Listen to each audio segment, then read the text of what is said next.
Indeed, it has been a really interesting discussion. Thank you so much. Okay, so now we are heading to our last session. I would like just to point out again that after this last panel, we are going to have a Q&A. So please, I encourage all of you to think any question that you would like to tell our panelists, and also for the people connected remotely. Okay, please use the Q&A button to include your questions. So now for this last slot, we are going to discuss a little bit about the ODIN sustainability and impact. For that, we are going to have several speakers.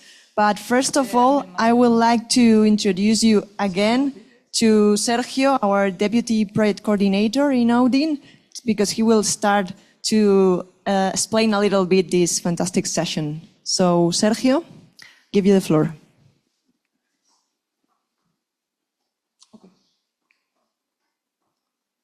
I want to invite my other two panelists, please come in the stage.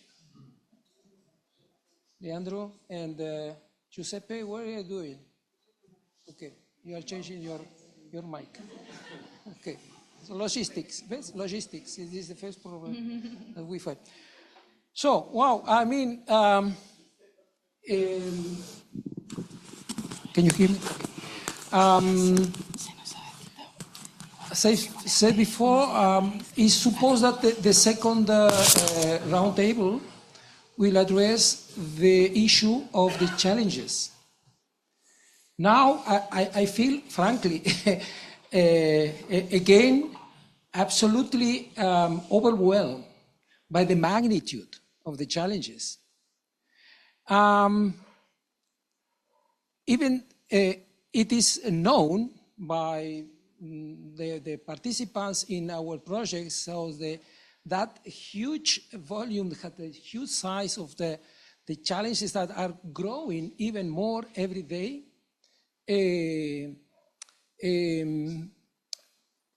I take one of the pearls that I fish in the first roundtable from Leandro to say, can we do it? When we start the project, can we do it? And the answer was, yes, we can. So, I mean, if I am outside the fish house, I don't know how to say that, the fish, okay, tank, I see the size. If I am inside, I see it in another way. Then in ODIN, we were inside of this. And in our scale, in the scale that we have, we micro-analyze those challenges and intend to identify what are the cases where we can create an evidence of impact in the process of. And this is the way that we understood that we really can do it. Not try to solve the universe of problems, but solve it very simple, unique, individual, well-identified and justified problems. So in this third session today, we want to share with you what is well, first of all, I want to reintroduce again, I will introduce Marta, is our ODIN Innovation Hub manager. You know the other panelists who are. So our idea is that we have a strategy and a plan to transfer our assets, expertise, and experience to the hospital of the future ecosystem. What does it mean? That at the end of the project, we have accumulated a number of information, technical innovations, know-how, lesson learned, that the good news is that we are ready to transfer. So we have not to wait 5 years to mature technologies, just only to transfer technologies, but for them, thousands of good companies doing that at the same time. What we want to transfer is what we have learned. And how has been our approach for doing this? How is our approach for doing it right now? This is the approach that we have been elaborated along the project with the idea to be ready to transfer, to have a good possibility to transfer all this knowledge just in the end of the project, where the impact takes place. Always, when I say, what is the impact if the project is going to produce, it's not the impact while you are doing, it's the impact after you did it. At the moment that you finalize, what is the impact? And this is what we want to talk with you, to share with you, round out with my panelists. So I will give the floor to Marta. Marta, are you ready? Yeah. This is your control. Okay, to talk how we have built the fundamental tool that we are going to use to facilitate, to enable that transfer. Marta? Yes, thank you so much, Sergio. So it's really a pleasure to be here today with all my colleagues and also my friends to share how ODIN leverages innovation to create a sustainable healthcare ecosystem. So ODIN is not just about integrating technologies such as artificial intelligence, IoT, or robotics.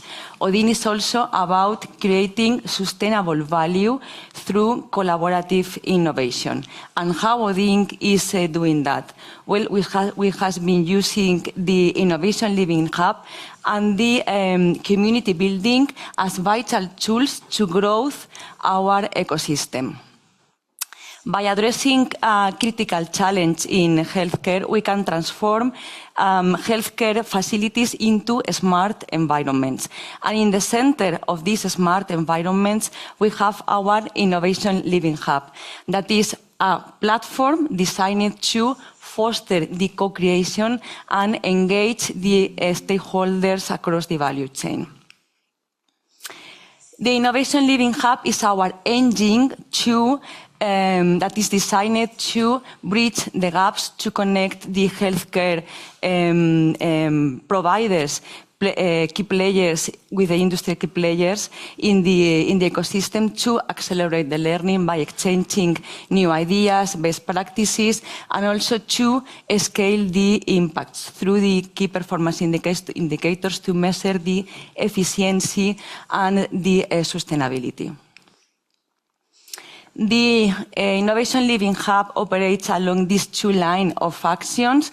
From one side, we have created the community of interest, and from the other side, as a second pillar, we have our Open Innovation Hub.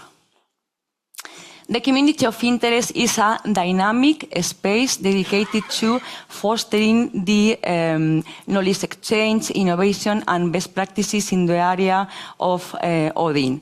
Our mission is super clear: to build a network of experts and co-create solutions that address current challenges of the healthcare systems. I'm super happy to say that more than 300 members are already engaged in our ecosystem, and it keeps growing as soon as they discover this new movement. The community of interest, the benefits, well, you can see here, we have been doing different team building sessions to fostering the creativity and collaboration. We have been doing different lean workshops to analyze the hospital processes and enhance the efficiency. And also we have been doing different lessons learned to reflect the project outcomes and sharing the insights. The Innovation Hub, this is our second huge pillar. So the Innovation Hub, it's really a virtual space dedicated to, to find new opportunities, new ideas, to develop solutions and implement those solutions in a real scenario. Well, the benefit is, as I just said, is a virtual space that facilitates collaboration between the healthcare providers and the industry players. It's a place for generating healthcare challenge, generating this healthcare challenge from the healthcare providers and being able to reply this healthcare challenge from the industry players, and also offers a virtual portfolio. It's an open portfolio that you can find these new innovative solutions. And well, to summarize, by leveraging this Innovation Living Hub and by creating this dynamic healthcare ecosystem, we have been able, I think, to shape the hospital of the future in a better, efficient and sustainable way. Thank you.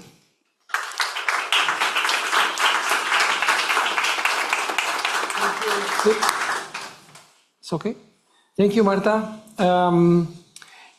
We start the building of the concept of the Innovation Hub and the community of interest since the beginning of the project. The question to answer was how we can start involving stakeholders in our process of research, how we can communicate to interested stakeholders, identify who are the interested stakeholders, to be practical, to be very concrete, and who is we are addressing. And that was the initial idea. And then we discover that they might become the tool, a tool that we have to continue maintaining in order to be the forum where we will take all our actions that we can offer to this a community of stakeholders to help, to their companion in the process that each of these organizations want to take within what is the concept of digital transformation in healthcare, what we can do for them, what we can help, and then we see that there are basically the following key elements that we have identified and that commit the partners of the consortium to be ready to provide. For one part, the ODIN Platform continuous evolution with an open source project. So this is a part of the technology that has been discussed and mentioned in our first session, that deserves, obviously, according to the results that we have obtained, to be evolved in time. But it is not an evolution within the garage, with engineers working very hard for 2 years in order to say, so, okay, we are going from MVP to real product. This is an idea to be open, and this is the moment that we open the possibilities of this community to co-participate, to co-create in the evolution of the technology that was initiated in ODIN, to make it better, to be more reliable, etc., etc. The second is that even though we are talking of an MVP level technological system, we commit to continue with the operation. Why? Because we have partners that have been dedicated a lot of efforts to implement their solutions we call pilots, where are very simple, very small in the context of the hospital, but have obtained a good visibility and a high potential to be extended in other areas. It is up to each individual organization to decide whether and when they want to extend. But for doing this, the most elementary element is, can I extend it? Yes, because we are still here to support you. So second decision taken by the consortium. Open innovation research on robotic and AI. We talk a lot about robotics and so forth. There are plans for each individual designers of robots. You have heard our Gastone Ciuti talking about the decision to start up companies to evolve in the right direction, the research that they did with the robots. But our intention is that those research are not again being circumscribed to the research lab in one of our institutions or companies, but to be open to the community that connects to us through the Innovation Hub. So we provide the support, we provide the infrastructure, everything to this open innovation research on robotic and AI take place within this community. The fourth is something that has been talked in the first and the second round, which is education and training. We thought that this is absolutely fundamental. We will not insist anymore on this. Training and education programs is part of the activity that we are going to support within this innovation hub in the direction that this stakeholder will demand. And finally, and then I put as a fifth, because if we want all these others to take place, we have identified one practical way to push it right now. And this is a capacity to offer replication. What do you want? We can replicate, we have done, and we have seen in our first session and more, because not only a nice robot doing something somewhere in the hospital, but all the other hidden knowledge, hidden findings that we have elaborated in the project that was referred, for instance, our evaluation framework, our capacity to design from the start to the end a project of implementation of a digitization of any area in the hospital, we can replicate. And this is the last, and that, let's say, concentrate all the other assets that we are ready to do and we are willing to do. So talking about in more detail, I will give the floor to Giuseppe to continue with this. Giuseppe, how we are intending this to be realistic implemented. I guess now, yes, thank you. Thank you again for letting me sharing some insight with you all. You may remember what I was mentioning at the beginning of today, which are the components and the ingredients for these recipes. So I hope now we have a clearer shared idea about them. So I'm coming back to this slide. And in the last 4 years, once we were enabled to travel again, we did many things and we traveled all around the world. And with our reference professional and industrial societies.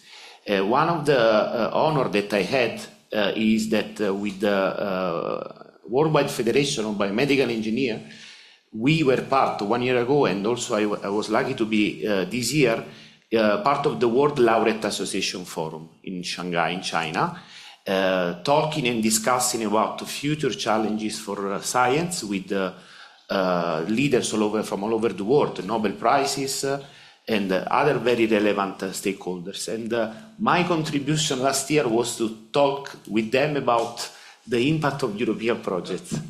So I was, for the first time, after 20 years, obliged to reflect on that. My first slides, and I'm using since then an evolution of those slides, was a picture of Germán and of Miguel López Valverde, sharing the floor about things that like we are doing today. And on that picture today, you will see that there are much more actors. So my point was and still is the fact that we are creating since those years that I also mentioned at the beginning, 40, 50 years, one of our strengths in Europe, we have a lot of weaknesses, but one of our strengths is that we are creating an ecosystem of trust. And with that, we can enable humbly, but we can enable the exchange of I would say of love between us and all the rest of the world. And I'm looking at the person that taught me that, because at the end is transmitting positive things. The rest will come, and what we are trying to see what is the rest. Sergio, I know that I have to talk about that. So when we talk about open innovation, we were forgetting the open innovation models that we were forgetting the planet. Let's be acknowledgeable of that. Jesus Maria before was talking about the algorithms that we can run, but I was reading a report last month mentioning that by 2030, so few years, Europe will increase by 40% the energetic demand for using generative AI for doing queries. So let's be aware that that's not poetry. You know, I can talk about poetry, but then this is the reality. So being an ecosystem of trust from Europe means also that the director of our group has been leading, Maria Teresa Redondo has been leading and pioneering in Europe with our university, with the EIT Health, the creation of the first network of living lab in Europe for health. This means that after years of work, we know, or we aim to create frameworks, as we were mentioning before, on how we can exchange with this open innovation approach. You see a map of many stakeholders. That's the Living Lab magic, to map the stakeholders, to try to understand their interrelationship and how infrastructure, data and regulation can be fueled between regions from all over the world. And that's, in a nutshell, the ODIN Innovation Living Hub. So with that, just to give you the example, because it's representative, it's a very challenging example of the things that we are doing with our reference society. We are creating the new chapter in the Emirates on biomedical engineering. We are exchanging and replicating knowledge, educations. We are replicating knowledge about infrastructure, and this is bidirectional. And that's out of another intuition of Maria Teresa, which is the international living labization, I call it. We presented in several symposiums, also in Venice at the Privacy Symposium. We have validated with the biomedical engineering community, and we will use it as an instrument for doing also regulatory learning. So that's a new adding on sandboxing measurements to add the living lab component and being humble in basically generating knowledge about that. That's in a nutshell what we are aiming to do. And with that, we are replicating the piloting of the ODIN components in new areas, and we are discussing through the ODIN Innovation Living Hub to use our platform to validate the solution in another context. But validating a solution in another context means basically include all these ingredients and all components in your evaluation. And then I leave the back to you, Sergio. Okay, thank you. So but nevertheless, you can transfer the control to Leandro. The idea of Leandro, we ask him to summarize what everything has been said today, considering that we did pilots, and then we are challenging implementation. And in all this pathway, you're the master. So in the coming 4 hours, indeed, I mean, this is, many of the things have already been discussed today, okay? So formalizing this knowledge and passing it to other people, this is the main generation of this project. It's about knowledge, it's not about technology. But I want to highlight now a point of discussion that started through ODIN, and we all know is now already propagating to another platform for co-creation that is starting on January, and thanks to Gigi, which is all focused about the environmental impact of our innovation. Because as Giuseppe mentioned before, we are going to be unsustainable. We are already unsustainable. So NHS is responsible, national healthcare systems, for at least 4% of global CO2 emissions and 4% of national vast production.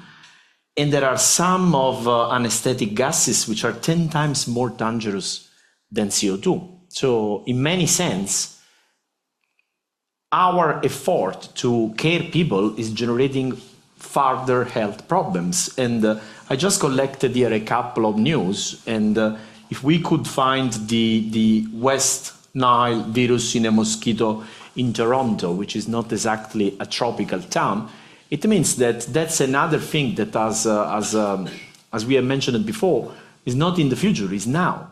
So we have already generated massive change, which is affecting our life. And I must say from this side, companies are much more advanced than academia and public sector, because they gave themselves very ambitious KPIs, also because from next year you have to start reporting them for the European directive on that, which helps.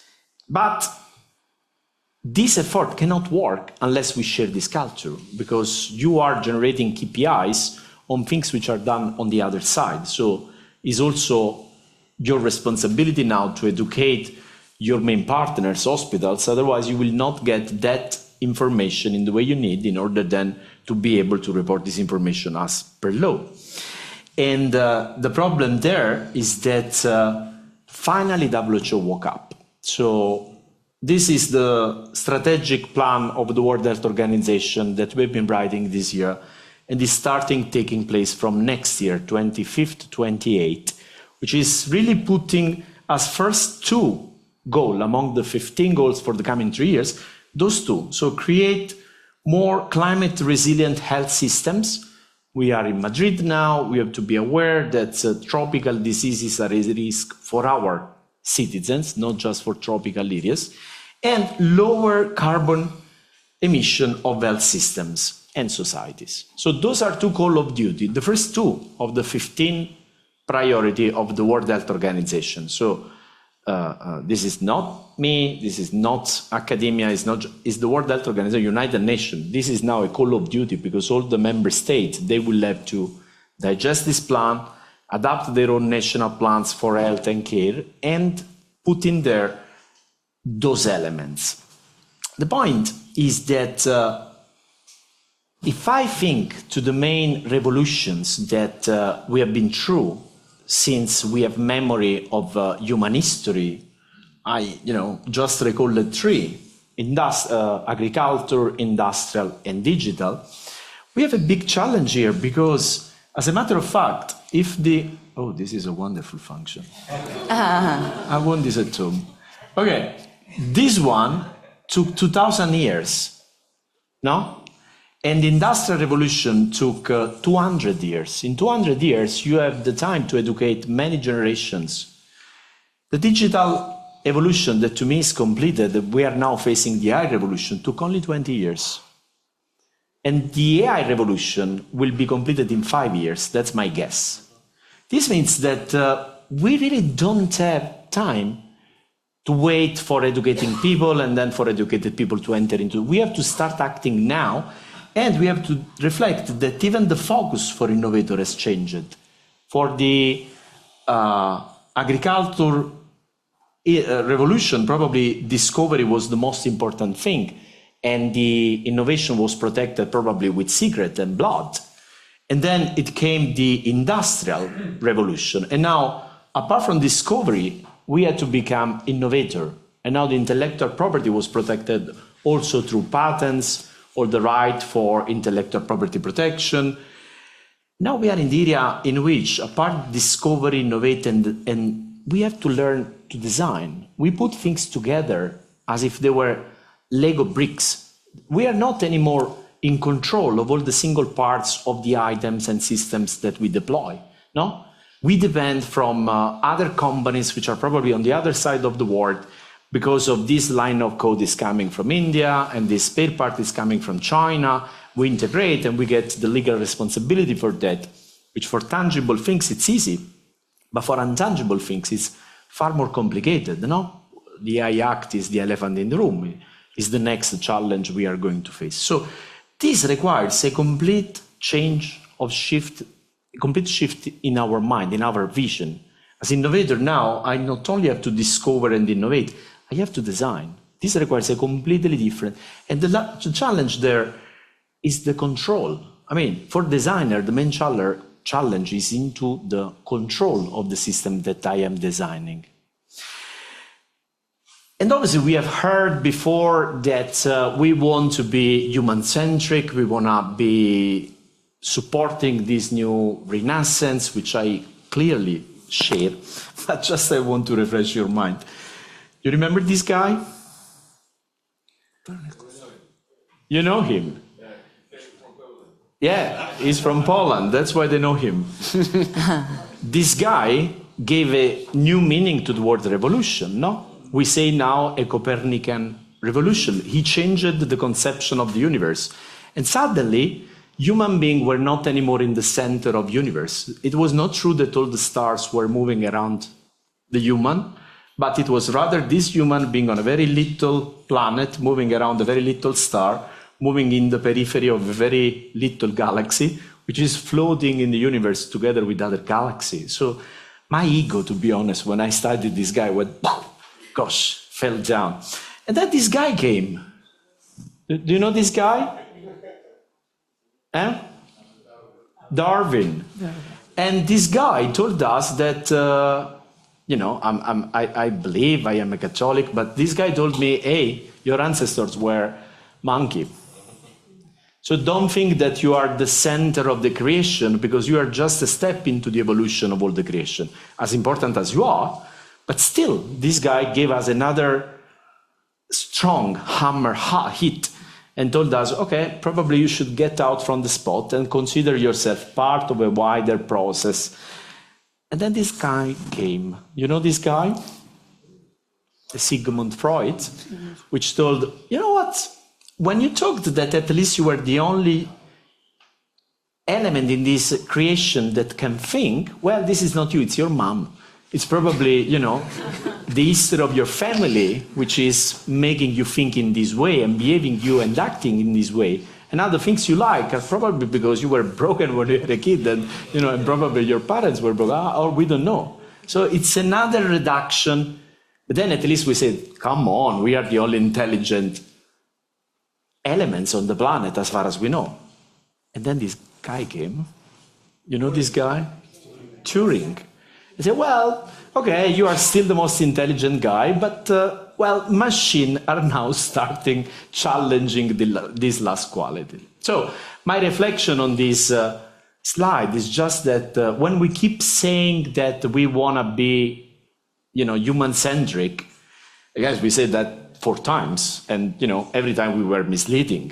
So we are still an important part of the creation. We have to still value values as the most important thing. But probably if we start considering that we are an important, but just a part of a wider system, then you see that probably innovation can be more sustainable than it has been so far. That's my last slide. Thank you.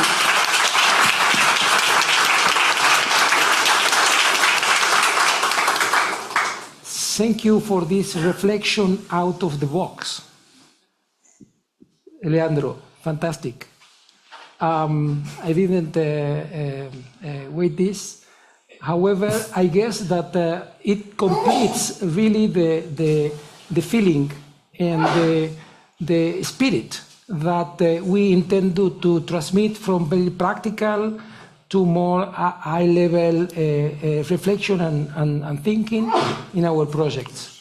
So I guess, Paula, that this is a moment of questions from the audience. Q&A? Yes. Do we have any question here from the audience? They're in the back.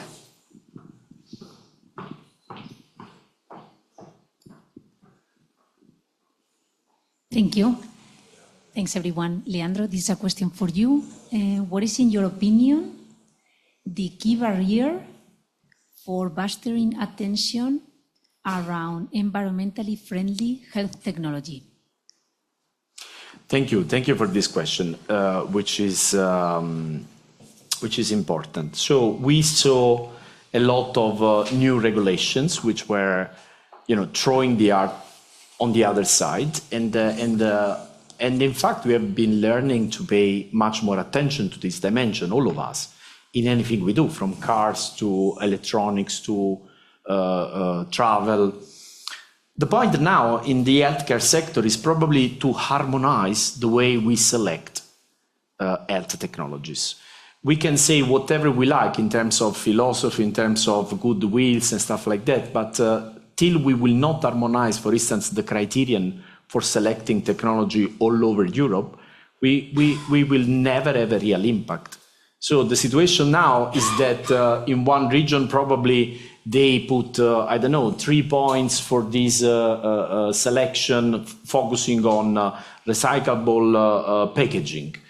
And this number 3 comes out of the blue. And then probably in another region, they put 5 points if you get at least 4% of recyclable paper into the documents that are containing. Now, this is not sustainable. This is not sustainable because we cannot, as a large company, you cannot follow all the different small tendency from one town to another. And if you put yourself in the shoes of that town, 85% of solid waste from hospital is common waste. Only 50% is special and requires special treatment. The point is that towns are not organized for recycling because there is too much heterogeneity. And there is this heterogeneity because we are not giving a clear guideline on how to design tenders in a way that we really foster innovation and sustainability in the same direction. So do we put packaging in the middle?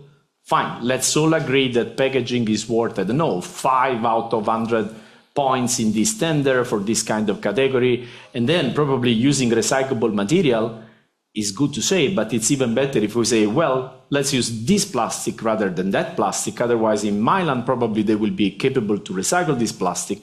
And in Rome, they are not, because there is not a national tendency. And if you go around in different towns in Europe and you read what you can recycle, in one town you can recycle something, in another town you can recycle other things, because it's due to the underlying infrastructure that each one went in a different direction. So if we don't now make an operational plan to put in place those which are common sense. I mean, there is nothing. I mean, this is, we'll never win a Nobel Prize for this stupid thing I just say. It's common sense.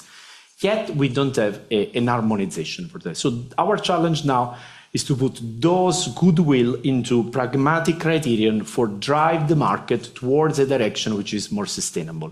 Otherwise, we'll never reach that critical mass which can make a real difference. Thank you very much, Leandro. Any other question? Yeah.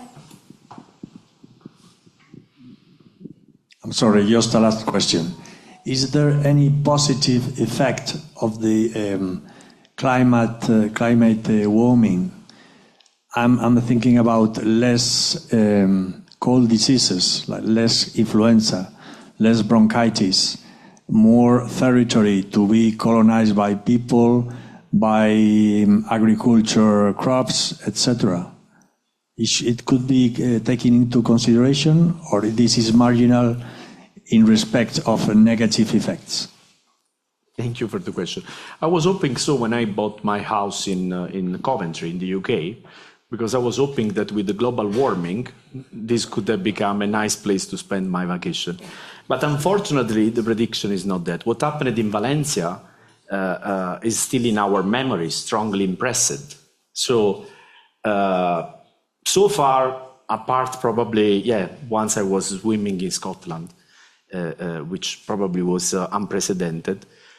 I think that, and this is, worldwide debate in science and policymaking, the negative sides are overwhelming compared to any possible positive of it. So far, I don't think that I can identify one good element of this global warming, at least with the speed it is happening. But And then I sold the house in Coventry, so I don't care. Okay, any other question? Do we have any question online? No? Okay. So I think that we can close the event. I think I would like to thank all of you once again, to all the panelists and all the speakers for these brilliant sessions. Also to all the team within ODIN for all these years of work, and also how we have paved the way for what is going to be the future, the hospital of the future. And, well, I don't know, in final remarks that from the coordinator you would like to express? Oh, yes. You already have the mic. Oh, yes. It's a lack of use. So I'm very pleased that we have got this real opportunity to express and to show the immense work that ODIN has been doing, and put this in the context. And the context, as I said, is quite huge. And then apparently you are doing a very small piece of progress on that. But even if it is a small piece, we are really committed to impact on that. And this is the message that I would like to transmit. Not only look at the simple example of what we have been showing to you, but help us to disseminate and to bring more and more members into this ecosystem. As more members, more co-creation, and more capabilities, and more impact, this is what at the end we want to achieve. Thank you very much to all our panelists or our guests that has been present in wonderful reflections today, to all the partners and all the attendees that are here and also online. Have a good day. Thank you. See you very soon.